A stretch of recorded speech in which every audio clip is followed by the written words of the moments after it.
The chamber of the Galactic Council had no floor that a human eye could trust. It was a suspended ring of light, a wheel of tiered galleries that hung in the black of a station older than most of the species seated within it, and at its center floated a small blue-white sphere that the Council's engineers had rendered from telescope data, Earth, reduced to a decoration, a bauble spinning in the middle of the room so that every delegate could look down on it while they decided what it deserved.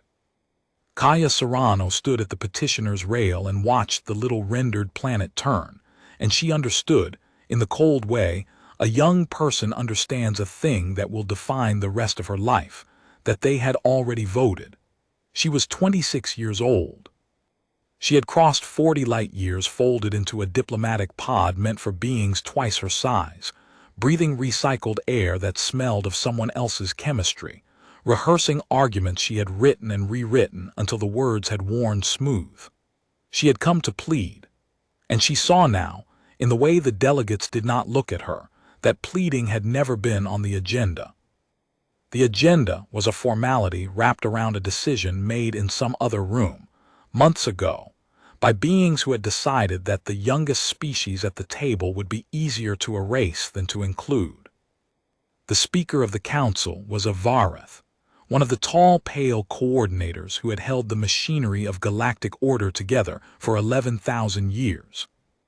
Its name, as near as human throats could shape it, was Ilan Sareth Vale, and it spoke without heat, without cruelty, in the flat administrative music of a being reading a sentence it had read 100 times before. The petition of the Terran Assembly is heard, Ilan said. It is denied. The findings of the Conquered Commission stand. The Terran species is deemed incompatible with the stabilizing framework of the Conquered. Their expansion is judged aggressive. Their internal governance is judged unstable. Their technological trajectory is judged unpredictable to a degree the Conquered cannot absorb. Kaya opened her mouth. A field around the rail thickened and her voice did not carry. She had not been given the floor. She had been given a place to stand while they did this to her in front of her. Therefore, Ilan continued, by the vote of the seated species, the Terran system is placed under interdiction. No Conquered vessel shall dock at Terran ports. No Conquered member shall trade Conquered-registered goods, technology, or knowledge with Terran agents. No Terran vessel shall pass the boundary buoys of Conquered space. The system is not destroyed. The Conquered does not destroy. The system is left to itself, to grow if it can in isolation, to fail if it must without our assistance and without our interference. This is the mercy of the Conquered. This is the judgment of the Council. There was a sound in the galleries then, not applause. The seated species did not applaud, but a rustle, a settling, the collective exhalation of a room that has done an unpleasant, necessary thing and is glad it is over. Kaya stood at the rail with the words still trapped in her throat, and she looked at the little turning planet at the center of the chamber, and she made herself remember every face that would not look at her. She was young. She had time. She told herself that as the field around the rail released her and an usher, a low, six-limbed thing that would not meet her eyes either, gestured that the petitioner should withdraw. She did not withdraw the way they expected. She had rehearsed this too, though she had told no one, because if she had told anyone they would have stopped her. When the field released her voice, she did not shout, did not weep, did not beg. She spoke into the chamber's own recording lattice clearly so that the record would keep it forever. You think you are leaving us alone, she said. You have never left anyone alone. You have only stopped watching. Remember that you chose not to watch. Then she walked out, and the great chamber of the Galactic Council closed behind her, and the delegates returned to the 11,000 other things that mattered more to them than a small blue world. And within a cycle, not one of them was thinking about Earth at all. That was the whole point of interdiction. You did not have to think about a thing you had walled away. You could forget it entirely. The Conquered had forgotten 100 species into their own quiet extinctions, and the galaxy had gone on turning, and no one had ever come to reproach them, because the forgotten did not come back.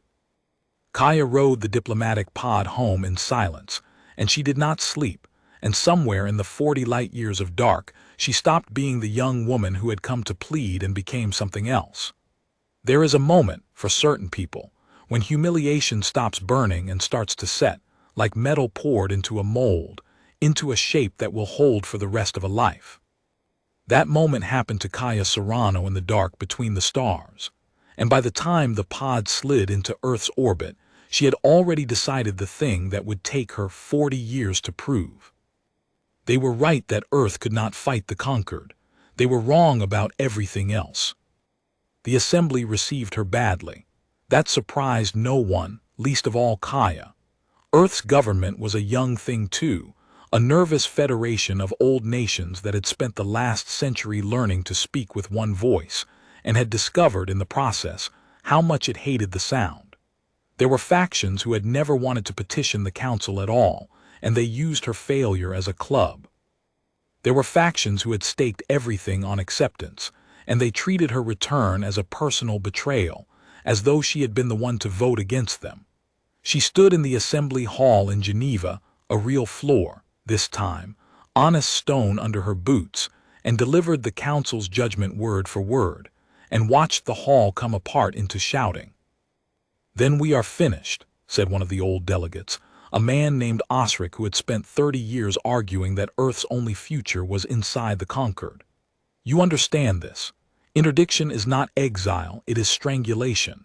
Every drive we fly, every medfab in every hospital, half the physics in our reactors, it is conquered licensed. When the licensed servers go dark, and they will go dark, we lose it all. In 10 years we are farming by hand and dying of infections we cured a century ago. They have not left us alone. They have set a timer." "Then we build our own clock," Kaya said.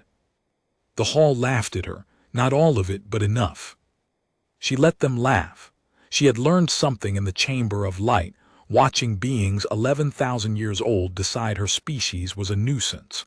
She had learned that power did not announce itself. Power was not the delegate who spoke loudest. It was the one who had already counted the votes before the session began. Power was machinery, trade routes and supply chains and the boring infrastructure of who owes what to whom, and the conquered had all of it, and Earth had none of it, and that was the only reason the conquered could afford to be merciful. Mercy was what you called it when you were strong enough not to bother. So Kaya did not argue for Earth to defy the conquered. She stood in front of the shouting hall and argued for something so modest that the factions could all agree to ignore it. She argued that Earth should survive, just that. Survive the interdiction, keep the lights on, feed its people. Nothing grand, nothing that would frighten the delegates who feared provoking the conquered. She asked for a small office, a small budget, a mandate no larger than a bureaucrat's. The Terran Continuity Authority, tasked with keeping essential systems running once the conquered licenses expired. It was the least threatening thing she could have asked for. It was so unthreatening that Osric himself sponsored the motion, relieved that the failed petitioner had come back with something reasonable instead of a war. They gave her the office. They gave her the budget, which was small. They gave her the mandate, which they read as janitorial, keep the machines running, girl, and stay out of politics. They did not understand what they had done. They had handed a furious, patient, brilliant young woman the one thing an empire is actually made of, a reason to build the machinery and permission to do it quietly, and 40 years of everyone important looking the other way. The first year was survival, and it was ugly. Osric had been right about the licensed servers. They went dark not all at once, but in a staggered, humiliating cascade, each one timed, Kaya was sure of it, to inflict maximum despair. The orbital fabricators that printed medical scaffolds locked up first, their firmware phoning home to servers that no longer answered, and 3 hospitals in the southern hemisphere lost their capacity to grow replacement tissue in a single week. Then the fusion regulators, the delicate conquered licensed governors that kept Earth's reactors from running away, began refusing updates, and the reactor engineers went pale and started calculating how long they could run on cached parameters before the safety margins ate them. Kaya did not panic, because she had already decided panic was a conquered weapon, and she would not use their weapons on her own people. Instead, she did the unglamorous thing. She found the engineers who had spent their careers being told that the conquered's way was the only way, and she asked them a question no one had asked them in a century. How would you have built this if they had never given us their version? The answer, it turned out, was messily, expensively, and worse. At first, human fusion regulators were cruder than conquered ones. They wasted fuel. They needed more maintenance. But they belonged to no one but Earth, and they phoned home to no server that could be switched off. And when the first purely human-designed regulator held a reactor stable for 1,000 hours without a single conquered line of code in it, the engineer who had built it wept at her console and did not know why. Kaya knew why. It was the first machine in 100 years that could not be taken away. That became the doctrine of the whole first decade, though Kaya never wrote it down because things you wrote down could be read by the wrong people. The doctrine was, own the machinery, not the flashy parts, the boring parts, the parts nobody bragged about. Anyone could build a warship in a fever of national pride. Almost no one had the patience to build from scratch the 10,000 unglamorous supply chains that a warship needed to exist. The conquered had those supply chains. Earth did not. Kaya spent her small budget not on warships and not on defiance, but on the tedious, invisible, foundational work of making Earth able to make things, from ore to alloy to component to machine, without asking anyone's permission, and without any part of the process depending on a switch that a delegate 40 light-years away could flip. It should have been impossible on the budget they gave her. It nearly was. What made it possible was the second thing Kaya had understood in the Chamber of Light, that the conquered was not one thing. It was a wheel of galleries, and every gallery had its own hungers, and a wheel that large always had cracks. Her name was not on any of the ships that started slipping through those cracks. That was deliberate. Kaya had learned to be a shadow the way other young leaders learned to be a face. But the ships were hers, in the sense that she had imagined them before anyone else believed they could exist, small, ugly, unregistered hulls that did not try to cross the boundary buoys where the conquered watched, but drifted instead through the vast unwatched dark between the buoys, where the conquered had never bothered to look because nothing important had ever been out there. Nothing important, and no one important. Which was exactly why, in the long dark between the boundary stones of a galaxy that had decided Earth did not matter, Kaya Serrano went looking for everyone else the conquered had decided did not matter either. Before she ever found them, though, there was a night that Kaya kept private for the rest of her life. The first of the forgotten that Kaya's people found was a species the conquered's records called the Desu, though the Desu did not call themselves that, and had not for 600 years. They lived on the moons of a gas giant in a system the conquered had interdicted long before anyone on Earth had learned to fly, and they had done exactly what the Council expected an interdicted species to do. They had survived, quietly, poorly, and completely alone, mining their moons and refining metals they could not sell to anyone because no conquered port would receive an interdicted vessel. When the first human trade ship, a battered thing with no registry and a hull patched in 4 different alloys, coasted into Desu space with its weapons cold and its transponder broadcasting a single repeating phrase in the old conquered trade tongue, the Desu did not welcome it. They had learned in 600 years of isolation that anything that came out of the dark came to take. Their patrol boats surrounded the human ship and demanded it explain itself before they burned it. The human captain, a woman named Tahani Reeve, 30 years old, chosen by Kaya precisely because she had the patience of a glacier, did not raise her shields. She opened a channel and said the thing Kaya had taught every one of her captains to say first, before trade, before anything. "We were told we did not matter," Tahani said. "We heard you were told the same. We are not here to take. We are here because two things that do not matter to the powerful can matter a great deal to each other. It took 9 days. The Desu were not fools. They checked everything, tested everything, waited for the trick. But there was no trick, and eventually the eldest of their coordinators, a being that had lived through the whole of the isolation and remembered the last conquered ship that had come to their moons, which had come to strip a refinery and leave, allowed the human ship to dock.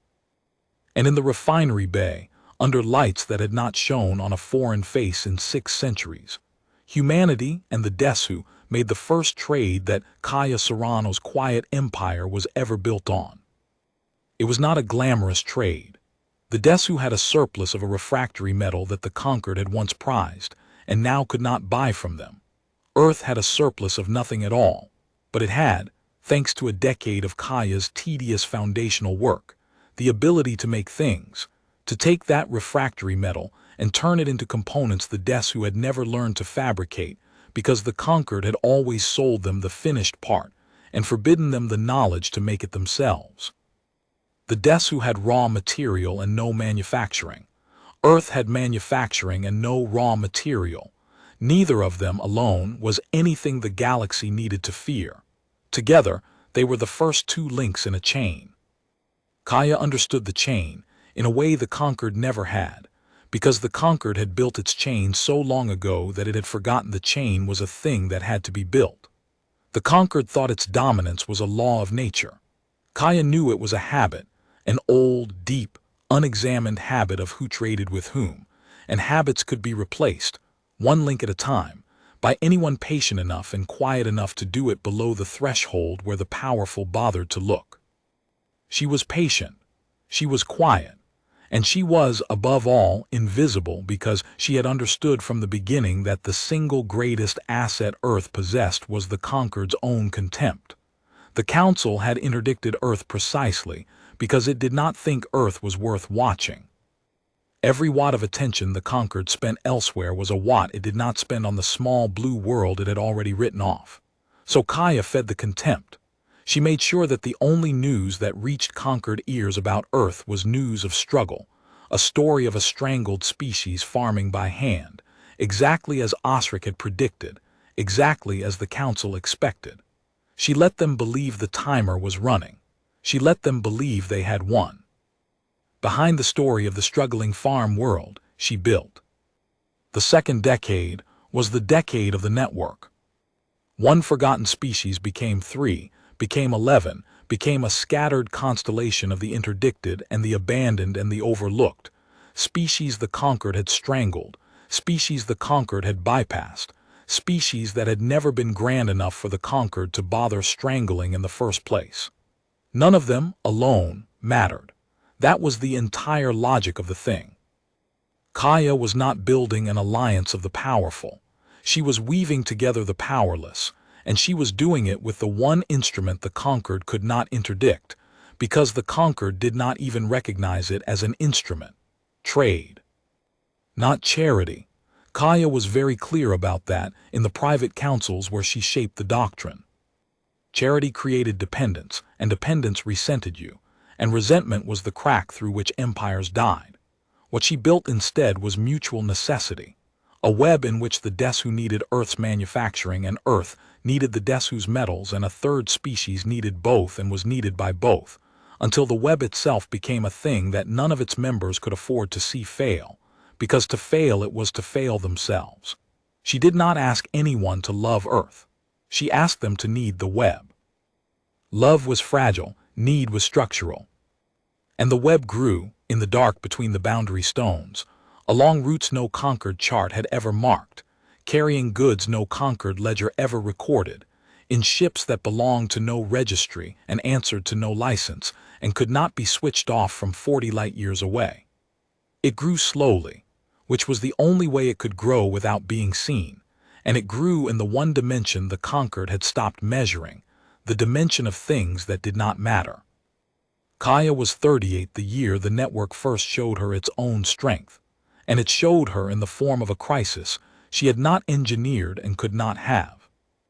A conquered frontier magistrate, a mid-level functionary named Corvith Dulan, of a species called the Ashari, who administered a cluster of conquered systems near the ragged edge of the interdicted dark, noticed something. Not Earth. No one noticed Earth. What Corvith noticed was that certain rare metals had gotten strangely difficult to source through the ordinary conquered channels, and certain manufactured components had appeared in the markets of his cluster bearing no license stamp he recognized. And when he pulled the thread he found, to his considerable alarm, that a whole shadow economy had grown up along his border while he had been filing his reports.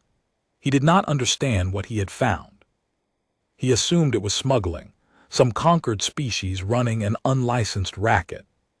He filed dutifully a request for enforcement resources.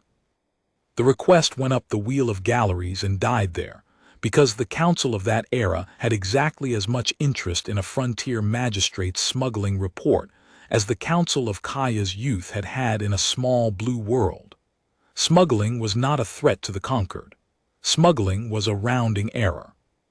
The request was noted and shelved and forgotten, and Corvith Doolan, a conscientious functionary who had stumbled onto the largest secret in the galaxy, was told to manage the problem with the resources he had, which were none.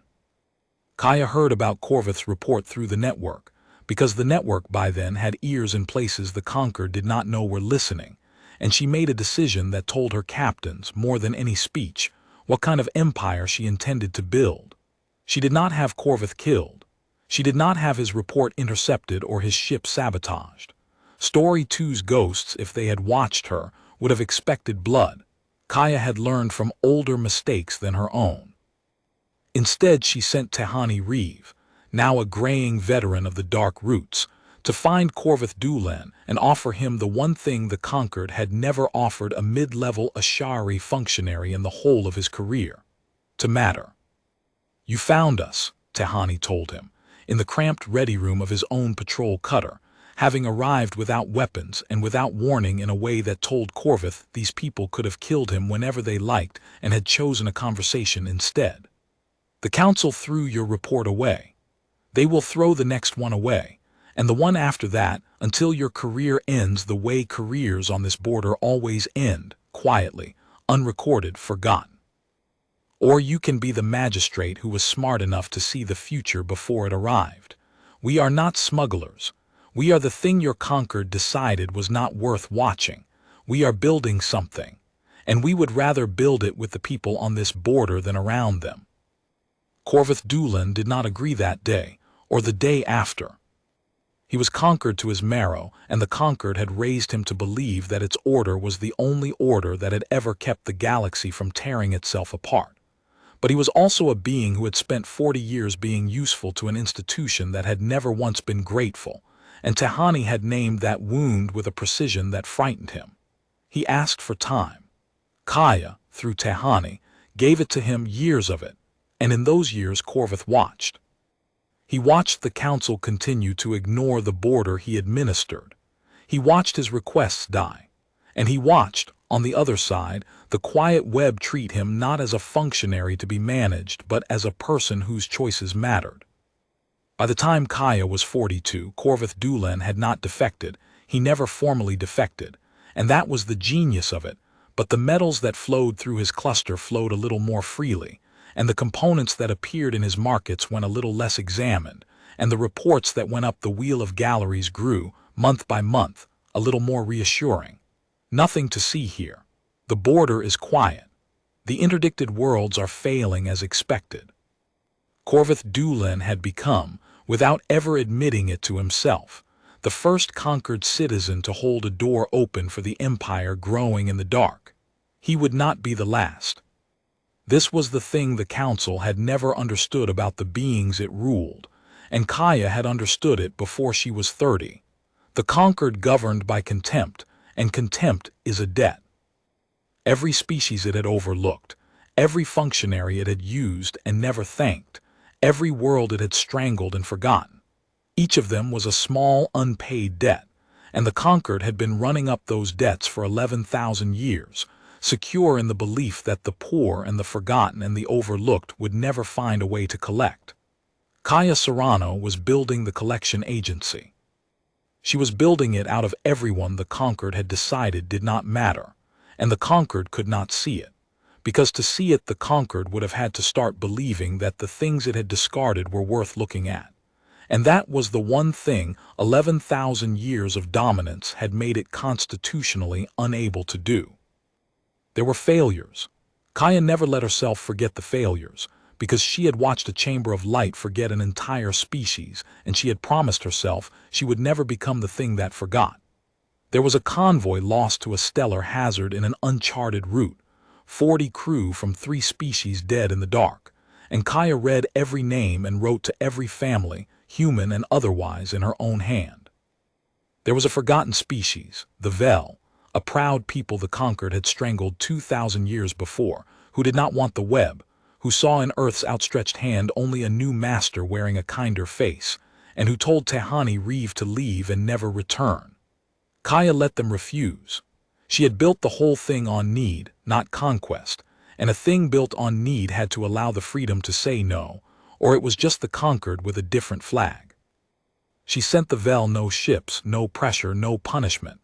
She sent them only an open channel held open for years, saying, "When you are ready, we are here." And she moved on, and she built around them, and she waited, because waiting was the one resource Earth had in greater supply than the conquered. The conquered had 11,000 years of habit, but Kaya had something the conquered had lost so long ago it no longer remembered the taste of it. Kaya had a reason. There was a temptation in the middle years that Kaya had to defeat again and again, and it was the temptation that had destroyed every rebellion the galaxy had ever seen before hers. The temptation of the gesture. Younger voices in her own councils, and there were always younger voices, hungry ones, who felt the humiliation of the interdiction in their skin and wanted the conquered to feel it too, pressed her, decade after decade, to do something. To seize a conquered relay and broadcast the truth of the weave to 100 worlds. To sink a single conquered patrol boat in the dark and let the wreckage announce that the strangled had teeth. To plant a flag, somewhere the conquered with the weave was not a secret because Kaya was ashamed of it. It was a secret because a secret was a weapon, and Kaya had learned in a chamber of light that the only weapon that had ever truly mattered was the difference between what your enemy believed and what was true. The conquered believed Earth was dying. The conquered believed the interdicted worlds were a graveyard of the strangled. The conquered believed, above all, that power was a thing you announced.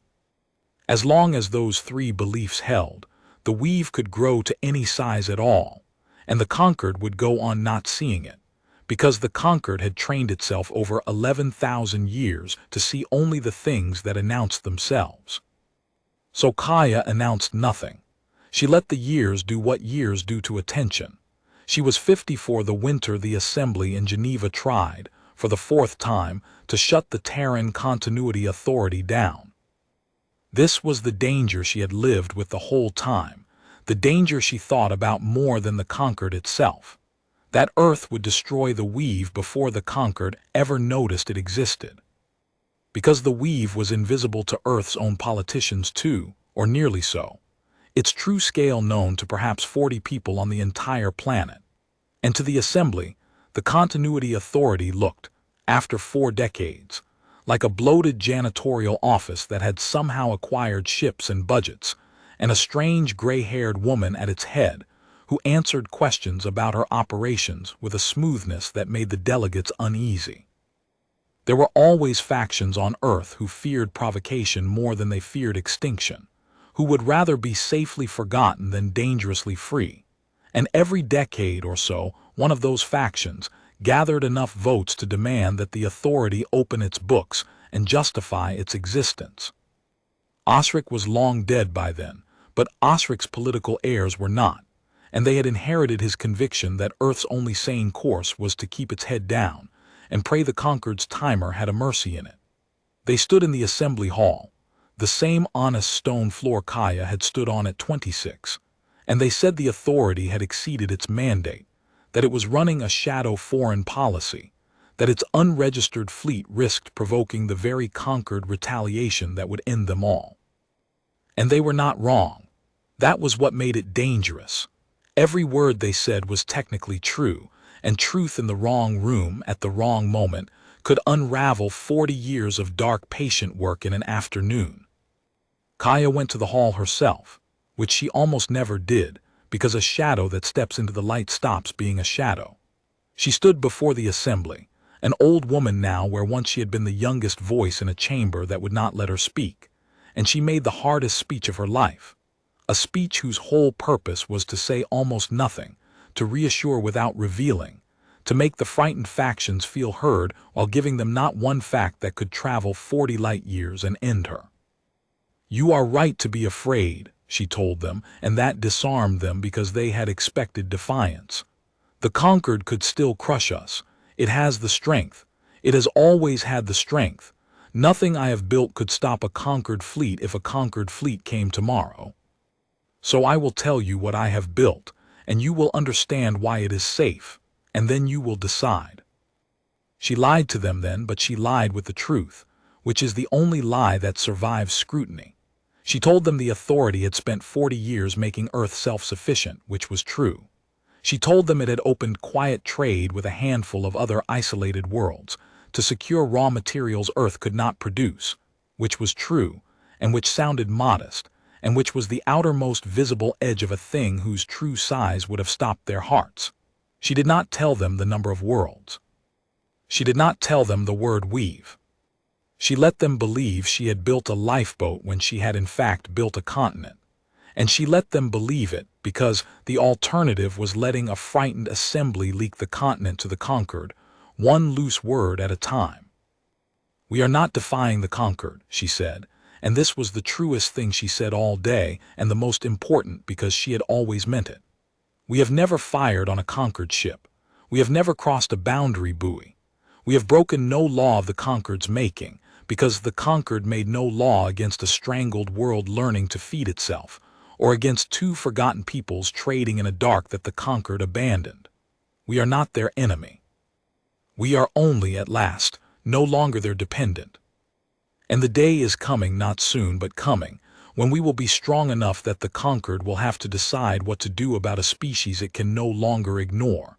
When that day comes, I want us to meet it standing up, not with a fleet, with a fact, the fact that we survived, the fact that we built, the fact that we did it while they weren't watching, and there is nothing they can do to unbuild it now." The vote to shut down the authority failed, but only by a little, and Kaya walked out of the hall knowing she had bought years, not certainty. She was 54 and the great work was not done, and she could feel, for the first time, the arithmetic of her own life pressing against the arithmetic of the weave. She had begun this at 26. She would not finish it. Somewhere in the weave, in the tens of thousands of young people of a dozen species who had grown up inside a fabric of mutual necessity, and thought of it not as a secret conspiracy, but simply as the way the world worked, was the generation that would finish it. Kaya's last and largest task, the one she almost never spoke of, was to make sure the weave did not need her, that it had become, like all real machinery, a thing that ran without its inventor. She found the young human who would carry it in the least likely place, a maintenance dock on Earth's own moon, where a 19-year-old apprentice named Idris Okonkwo was arguing with a Desu foreman about the tolerances on a fusion regulator. Kaya, visiting the dock unannounced as she sometimes did, stopped to listen, because the argument was not the kind of argument she had grown up hearing. The human boy and the Desu foreman were not arguing as two species. They were arguing as two engineers, each certain the other was wrong about a machine, each utterly indifferent to the ancient fact that their two peoples had been strangers separated by 600 years of conquered contempt. Idris did not think of the Desu as an alien. He thought of the foreman as an idiot who was wrong about tolerances, which is a far deeper form of acceptance than any treaty. He had been born inside the weave. He did not know a galaxy without it. To him, the fabric was not a rebellion. It was simply the floor he stood on. Kaya watched the boy and understood that she had already won the only victory that mattered. The weave was no longer a thing she was building against the conquered. It had become a thing that existed, whole and self-sustaining, a way of living that a generation now took for granted, and you cannot unteach a generation the floor beneath its feet. The conquered could burn every ship in the weave and it would not matter, because the weave was not the ships. The weave was Idris Okonkwo not knowing how to be afraid of a Desu. The weave was in the young, and the young were everywhere, and no fleet in the galaxy had ever found a way to interdict an idea that a generation had already decided was ordinary. She promoted Idris, though he never learned it was the founder herself who had flagged his file, and she began the slow handing off, the deliberate making of herself unnecessary that is the last and hardest discipline of anyone who builds something meant to outlive them. She spent her 60s in the dark of the roots she had spun, no longer building the weave but teaching it to run itself, seeding it with young leaders of every species who had grown up inside the fabric and would defend it not out of loyalty to Earth, but out of the simplest and strongest motive there is, because it was theirs, and it worked, and they could not imagine living without it. The conquered noticed none of this. That was the strange, dizzying truth that Kaya carried into her old age, 40 years, 50. A whole second economy had grown up in the negative space of the galaxy, in the dark between the boundary stones, in the cracks and the overlooked places and the strangled worlds, and the greatest power in the history of the region had gone on filing its reports and holding its sessions and administering its 11,000 years of habit, and it had never once looked down. Corvith Dulan, gray now himself, still administered his quiet border and still let the metals flow, and his reports still said nothing to see here. And up the wheel of galleries, those reports were still read and shelved and forgotten by beings for whom the frontier was a rounding error. Until the year the arithmetic changed. Until the year the weave grew large enough that its shadow, at last, fell across something the conquered could not help but see. There was one crisis in the middle years that Kaya kept, ever after, as a private lesson. The night the weave nearly died not from conquered fleets, but from its own success, and the way she saved it told her more about what she had built than any triumph could have. It happened in the third decade, when the fabric had grown large enough that its appetite had begun to outrun its supply. A cluster of forgotten worlds along one arm of the weave had come to depend, utterly, on a single strand, a route through a difficult stellar region that carried the alloys and components on which 4 separate species now built their whole economies. And that route failed. Not to conquered action. The conquered still did not know it existed.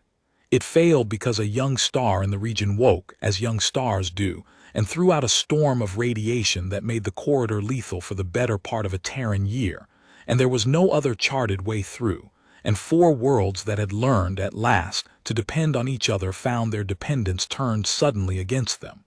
The metals stopped. The components stopped. And the old ghost that Kaya feared more than any fleet, the ghost of resentment, of a people who had trusted the web and been failed by it, rose in the councils of those 4 worlds, and voices that had always distrusted Earth's outstretched hand said, "We told you. We told you this was a leash." And a leash, when it strangles, is worse than the honest isolation the conquered gave us. Kaya was 49. She could have done the cheap thing, sent aid, bought the loyalty back, made the failure disappear under a flood of Earth's manufacturing. It would have worked in the short term, and it would have taught the 4 worlds the worst possible lesson, that when the web failed, Earth would rescue them, and that they were therefore not partners in the weave but wards of it.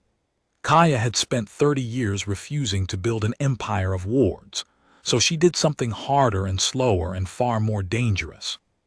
She went herself, not an envoy herself, the shadow stepping briefly into a light she rarely risked, to the council of the 4 worlds, and she stood before beings who were ready to leave the weave, and she did not promise them a rescue. She told them the truth. The route failed, she said. It will fail again. Every route fails eventually because the galaxy does not care about our arithmetic.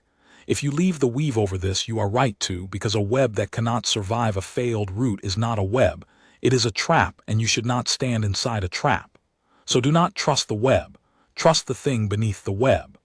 The conquered gave you one route to everything theirs, and when it failed you, you had no other because they forbade you to build one. I am telling you the opposite. Build the second route, build the third. I will give you the ships and the charts and the knowledge to open a way through the region that the storm cannot close, and it will not belong to Earth. It will belong to you, and the next time a star wakes you will root around it yourselves, and you will not need me at all. That is the whole difference between what I am building and what they built. They made you depend on one thing. I am making you able to depend on many, so that no single failure can ever again be used as a leash. It took 2 years to open the redundant routes, and it cost Earth more than a simple rescue would have, and Kaya paid it gladly, because at the end of the 2 years the 4 worlds did not leave the weave. They became its most loyal strand, not out of gratitude, which fades, but out of understanding, which does not. They had seen the difference between a master who rescues you and a partner who makes you unrescuable, and they had chosen the partner, and they taught the choice to their children. Redundancy became doctrine after that. Every strand of the weave from then on was built with second and third and fourth paths, so that the fabric was not a chain of single points but a true web, a thing that could lose any strand and root around the wound.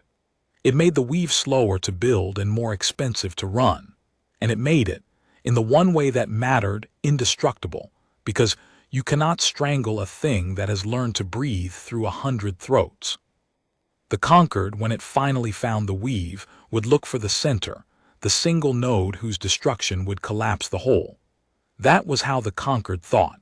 It had ruled for 11,000 years by controlling the one route to everything, and it assumed its enemy must be built the same way. It never understood that there was no such node to find.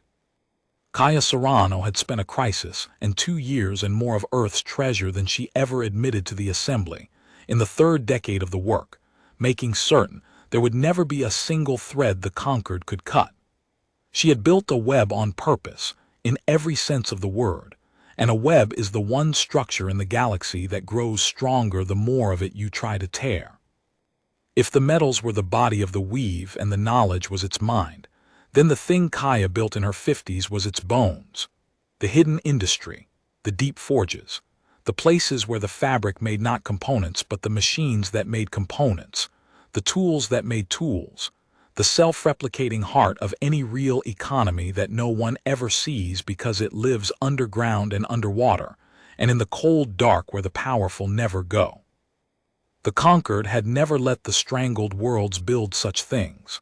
That had been the whole quiet cruelty of the interdiction, more than the ban on trade.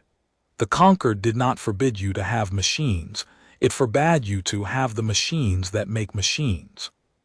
It sold you the finished tool and kept the tool that made the tool, so that a strangled world could limp along on what it had been given until the given things wore out, and then it was helpless, because it had never been allowed to learn the deep craft of self-renewal. This was how the conquered governed without armies. It did not need to strangle you every year. It only needed to withhold once forever the seed corn of industry, the mother machines, and then wait for entropy to do the strangling for free. Kaya's answer was the deepest and most patient work of her whole life, and the most invisible, because a mother machine is the least glamorous object in the galaxy.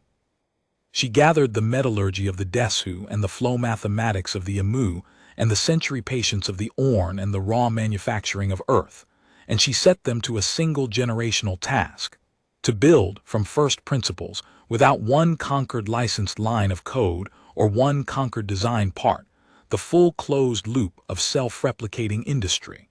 A forge that could build the parts of a forge. A fabricator that could fabricate a fabricator.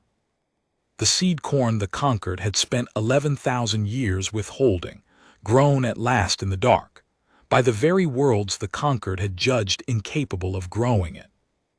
It took 11 years. Kaya was 50 when it began and 61 when the first complete loop closed, when a forge in the deep crust of a nameless moon, built entirely of the weave's own knowledge and metals, produced the components of a second forge, which was assembled and lit, and which produced the components of a third, She was told of it by a signal that traveled quietly up the dark routes, and she wept, alone, in the way she had wept only twice before in her long life, because she understood what the closed loop meant. It meant the weave was no longer a thing that could run down.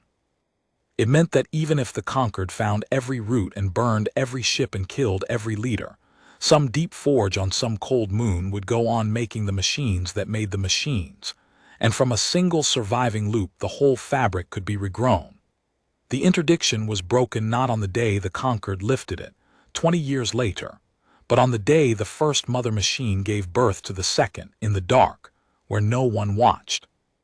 There was a species that joined the weave in those years whose arrival Kaya prized above all the others, because it proved the fabric had become something larger than the strangled and the forgotten. They were called the Sethari, and they were not a strangled world at all. They were a full conquered member, a small and unregarded one, a people who held a seat in the wheel of galleries and had held it for 3,000 years, and had spent every one of those years being condescended to by the older species who ran things. The Sethari were not interdicted. They were merely ignored, which they had come to understand over 3,000 years was its own kind of strangulation, the slow starvation of a people always in the room and never at the table. A Sethari trade coordinator named Oval Thassaroon found the weave the way Corvith Doolan had by pulling a thread of missing metal, but where Corvith had seen smuggling, Oval, sharper or angrier, or simply more tired of the wheel of galleries, saw an opportunity. She did not report it. She came looking for it, and when Tehani Reeves' successors found her waiting quietly at a frontier station, having deduced more about the weave than any conquered investigator ever had, she did not threaten to expose it. She asked to join. "You are building the thing I have wanted for 3,000 years, Oval told them, and did not know how to want. A place where being small does not mean being nothing. I hold a conquered seat. It is worth exactly what the old species decide it is worth, which is nothing, and I am tired of a legitimacy that legitimizes only the strong. Let me trade in your dark. Let me be needed instead of tolerated. I would rather matter in the shadow than be forgotten in the light." Kaya let her in, carefully, testing for years, because a conquered member inside the weave was a risk as much as a prize. But Oval Thassaroon held the large truth quietly, as the 40 at the center did, and she became a bridge Kaya had not known she needed. A being with a foot in both worlds, who understood the wheel of galleries from the inside and the weave from within, and who taught Kaya, in the long private councils, exactly how the conquered would think when it finally found them, and exactly which of the old species would reach first for fire and which would reach first for calculation. When the day of the reveal came, it was Oval's map of the council's mind that let Idris Okonkwo Vaher stand at the center of the wheel of galleries, and know, before he spoke, precisely how his words would land. The Sethari had spent 3,000 years learning the conquered's habits from the humiliating vantage of the ignored, and Kaya had learned, long ago, that there is no better teacher than the one the powerful have overlooked. By the time Kaya was 70, the pattern of the whole thing had become clear even to her, who had built it, how the conquered's every strength had become, through nothing but the patience of the forgotten, a corresponding weakness. The conquered's dominance of trade had made it forget how to make things. The weave, forced to make everything, had become the galaxy's true workshop. The conquered's control of legitimacy had made it blind to everyone it deemed illegitimate. The weave had grown to enormous size in exactly the blind spot that legitimacy created. The conquered's habit of governing by contempt had run up 11,000 years of unpaid debt among the discarded. The weave was the ledger where those debts came due. Every advantage the old power held had a shadow, and Kaya Serrano had spent a lifetime living in shadows, and she had learned that a shadow, patiently inhabited, is not a place of weakness. It is the one place from which you can see the whole of the thing that casts it, while it cannot see you at all. She was old and the work was nearly whole, and she began, carefully, as she did everything to let the light in. There is a thing that happens to a secret when it grows past a certain size, and Kaya Serrano had spent the middle years of her life learning to manage it. A small secret is easy. You tell no one, and it keeps. But the weave was not small, and by the time Kaya was in her 40s, it involved tens of thousands of beings across dozens of worlds, and no secret that large can be kept by silence alone. It can only be kept by ordinariness. The trick, and it was the deepest trick Kaya ever learned, deeper than trade, deeper than patience, was to make the enormous thing feel small to the people living inside it, so that no one who touched a strand of the weave ever felt they were touching something that would frighten the conquered. A dockworker on a Desu moon loading refractory ingots into an unregistered hull did not think of herself as an agent of a shadow empire. She thought of herself as a dockworker with a job.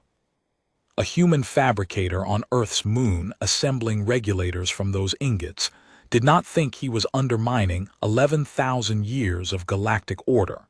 He thought he was hitting a quota. The weave survived not because its members guarded the secret, but because its members did not know there was a secret to guard.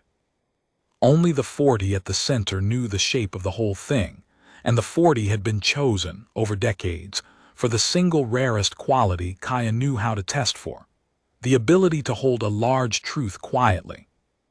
This was harder than any technology, and it was where most conspiracies died, and Kaya knew it.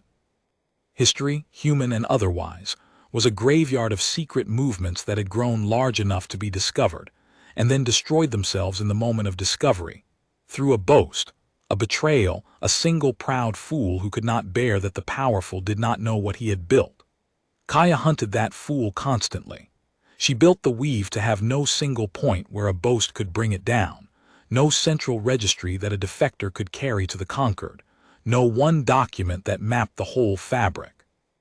The map existed only in her head and later in Idris's, and in the heads of a handful of others, and it was passed down the way. The oldest and most dangerous knowledge has always been passed down person to person, over years, tested at every step. The conquered, which recorded everything, which had 11,000 years of archives in the Wheel of Galleries, could not imagine a power that kept its most important knowledge unwritten. That failure of imagination was worth more to Kaya than a fleet. The medals came first, but the medals were never the point. The medals were how Kaya bought the thing she actually wanted, which was knowledge, the vast, scattered, half-forgotten knowledge of 100 species the conquered had strangled before they finished growing. Because every one of the forgotten worlds had learned something in its isolation, some art or science or way of making that the conquered had never valued because it had not come from the conquered. The Desu had learned, in 600 years of refining metals no one would buy, a metallurgy so refined that their alloys held tolerances the conquered's own foundries could not match. A strangled water world called the Amu had learned, in 2,000 years of talking only to themselves, a mathematics of flowing systems, of currents and pressures and the movement of fluids through complex spaces, that turned out to describe, almost perfectly, the behavior of a trade network under stress. A silent people the records called the Orn, who lived in the deep cold on the edge of a dead star, had learned a patience with slow processes, a way of building things over centuries that made Earth's engineers weep at their own impatience. Kaya took all of it. Not by stealing. She had learned that stolen knowledge came with the resentment of the robbed, and resentment was a crack, but by trade, by the same web of mutual necessity that moved the metals. She gave the Desu manufacturing and took their metallurgy. She gave the Amu components and took their mathematics of flow, and she used that mathematics to model the weave itself, to see where it would break under strain before it broke, to root around shortages a decade before they happened. She gave the Orn a market for the slow-grown crystals that grew in their deep cold, and she took their patience, and she taught it to her own young engineers, who had grown up in a culture that measured everything in quarters and had never been asked to build a thing that would not pay off for 100 years. This was the true architecture of the empire, and it was invisible precisely because it was made of knowledge, and knowledge cast no shadow a conquered telescope could see. The conquered measured power in fleets and foundries and seats in the wheel of galleries, and by every measure the conquered used, Earth remained a strangled backwater, and the weave did not exist. But Kaya had stopped measuring power the conquered's way the day she stood at the rail. She measured it in the only unit that had ever really mattered, the ability to make a thing that someone else needed and could not make themselves. And by that measure, cycle by quiet cycle, the balance of the galaxy was tilting, in a dimension the conquered did not know how to see. There were years in the middle of it when Kaya doubted. She never told anyone. A leader's doubt is a contagion, and she had learned to carry hers alone in the dark of the roots. But there were years when the arithmetic seemed too slow, when she was 46, and then 51, and the weave was vast but still hidden, and she could feel her own life burning down faster than the fabric was growing, and she would lie awake in the cramped bunk of an unregistered ship, and wonder whether she had built a magnificent thing that would simply never be finished. A cathedral whose architect would die with the roof still open to the sky, whose grandchildren might or might not have the will to close it. The forgotten worlds had taught her patience, but patience is not the same as certainty, and there were nights when the difference kept her awake. What carried her through those years was a discovery she had not expected when she began, a discovery that surprised her more than any technology, that the weave had begun to want to exist. She had built it as an instrument, a tool of survival and eventual leverage, a means to an end. But somewhere in the second and third decades, it had become an end in itself to the people who lived inside it, not because they loved Earth, and not because they hated the conquered, but because the fabric was, simply, a better way to live than the isolation the conquered had sentenced them all to. A Desu, whose grandparents had died having never spoken to a being from another world, now argued tolerances with a human on the moon. An Imu mathematician whose people had talked only to themselves for 2,000 years now, had colleagues of 6 species who understood her work and pushed it further than she could alone. The weave was not a conspiracy the forgotten endured for the sake of a distant payoff. It was a life they preferred. And a life that people prefer does not need to be defended by its founder, because it defends itself in 10,000 small daily choices, each one invisible, each one uninterdictable. Kaya had set out to build a machine and had, without quite intending it, grown a civilization. And a civilization is the one thing in the galaxy that a fleet cannot unbuild, because you cannot bomb a preference. You can only bomb the people who hold it, and there were too many of them now, across too many worlds, and every one of them had children. That was the arithmetic that let Kaya finally sleep, somewhere in her late 50s. Not the metals, not the foundries, not the knowledge, those were the body of the thing. What let her sleep was the realization that the weave had grown a soul, and that a soul, once it belongs to a generation, cannot be recalled. The conquered had been trying to strangle bodies for 11,000 years and had gotten very good at it. It had no procedure at all for strangling a preference, because in 11,000 years it had never met one it could not simply forget. There was one crisis in the middle years that Kaya kept, ever after, as a private lesson. The night the weave nearly died not from conquered fleets, but from its own success. And the way she saved it told her more about what she had built than any triumph could have.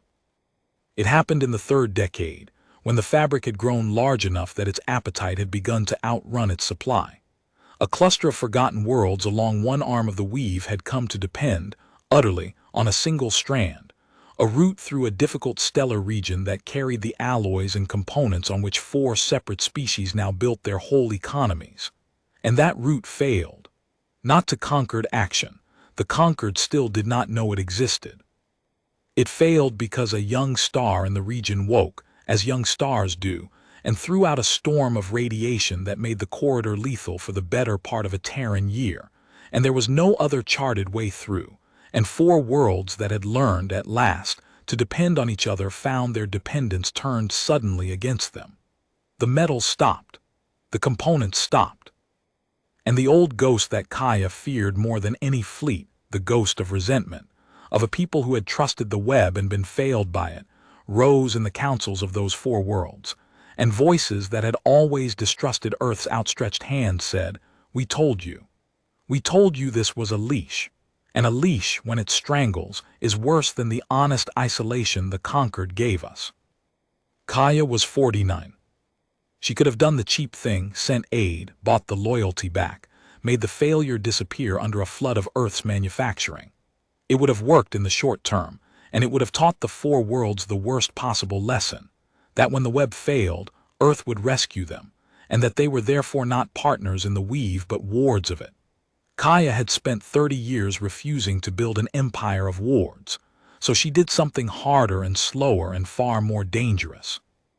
She went herself, not an envoy herself, the shadow stepping briefly into a light she rarely risked, to the council of the four worlds. And she stood before beings who were ready to leave the weave, and she did not promise them a rescue. She told them the truth. "The route failed," she said. "It will fail again. Every route fails eventually because the galaxy does not care about our arithmetic. If you leave the weave over this, you are right to, because a web that cannot survive a failed route is not a web. It is a trap, and you should not stand inside a trap. So do not trust the web, trust the thing beneath the web. The conquered gave you one route to everything theirs, and when it failed you, you had no other because they forbade you to build one. I am telling you the opposite. Build the second route, build the third. I will give you the ships and the charts and the knowledge to open a way through the region that the storm cannot close, and it will not belong to Earth. It will belong to you, and the next time a star wakes you will root around it yourselves, and you will not need me at all. That is the whole difference between what I am building and what they built. They made you depend on one thing. I am making you able to depend on many, so that no single failure can ever again be used as a leash." It took 2 years to open the redundant routes, and it cost Earth more than a simple rescue would have, and Kaya paid it gladly, because at the end of the 2 years the four worlds did not leave the weave. They became its most loyal strand, not out of gratitude, which fades, but out of understanding, which does not. They had seen the difference between a master who rescues you and a partner who makes you unrescuable, and they had chosen the partner, and they taught the choice to their children. Redundancy became doctrine after that. Every strand of the weave from then on was built with second and third and fourth paths, so that the fabric was not a chain of single points but a true web, a thing that could lose any strand and root around the wound.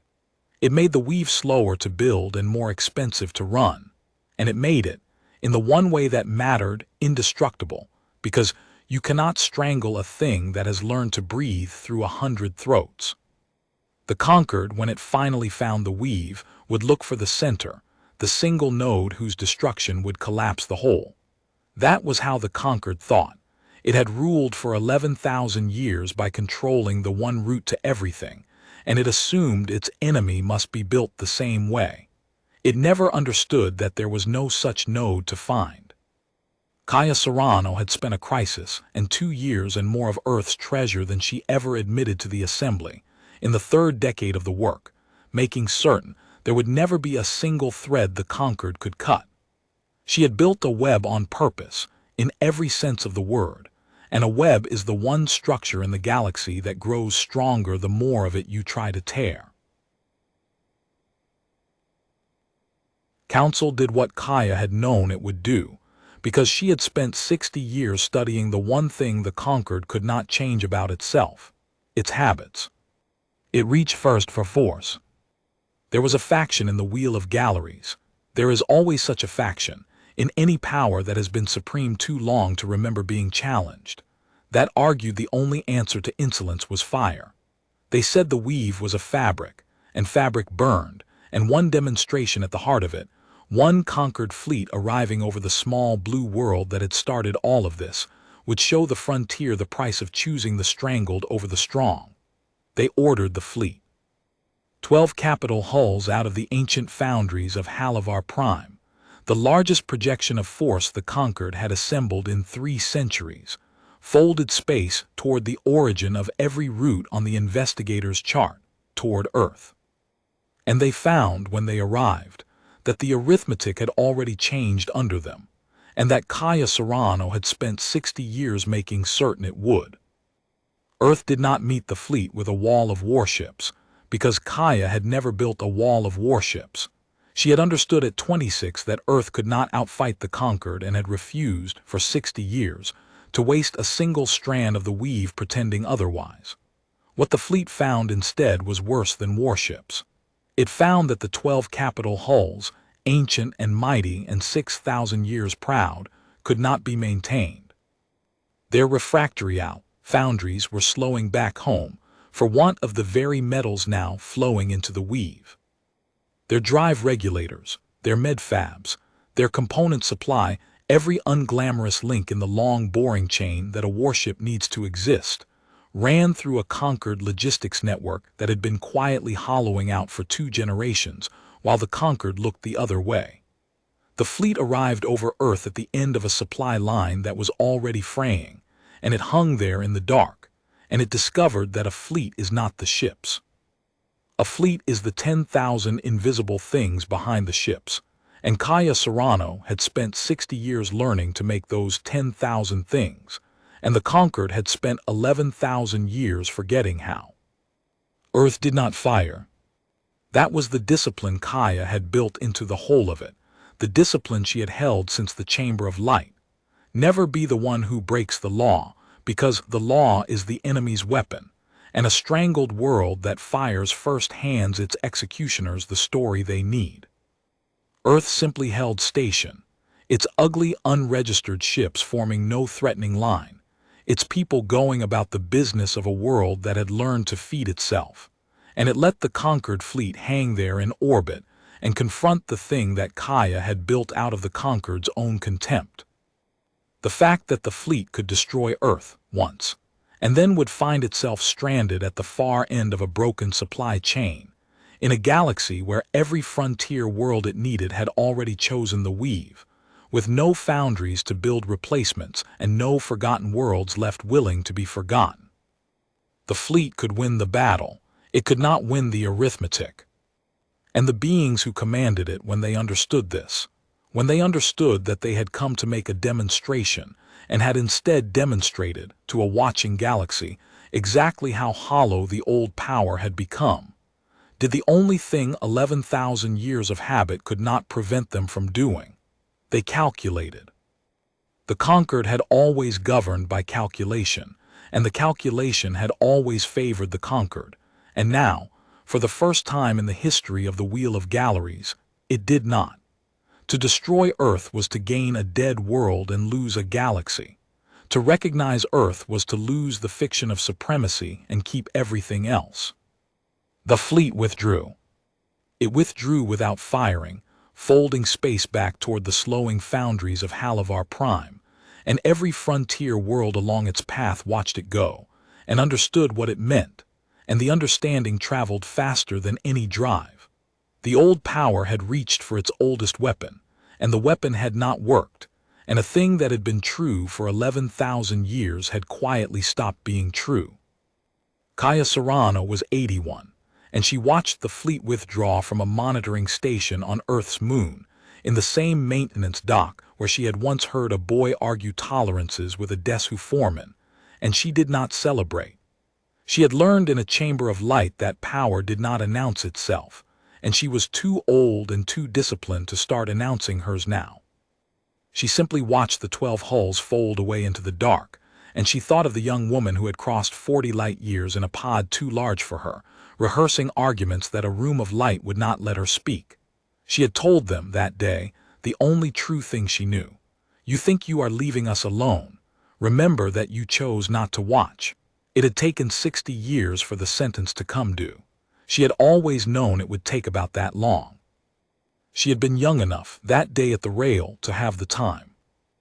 The recognition, when it came, did not come as surrender, because the conquered did not surrender any more than it destroyed. It came, as everything in the Wheel of Galleries came, as procedure.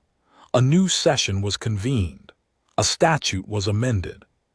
The interdiction of the Terran system was, by unanimous vote of the seated species, a unanimity that fooled no one, that everyone in the chamber understood to be the sound of an old power making the best of a defeat it could not name, formally lifted.